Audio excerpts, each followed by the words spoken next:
Are you on a reply all email that's no longer relevant to you?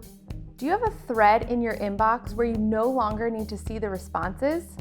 Mute an email in Gmail in one easy step. I'm Laura Mae Martin, Google's productivity advisor, here to show you how to work your space in Google Workspace.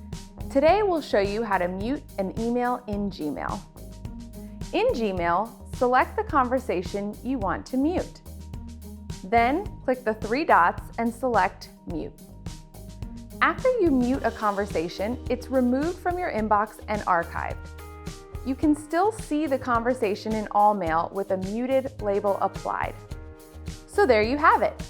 Mute an email in Gmail in one easy step. If you have any specific questions about this tip, leave them in the YouTube comments below. Looking for more tips just like this? Follow Google Workspace on Twitter, Facebook, and LinkedIn.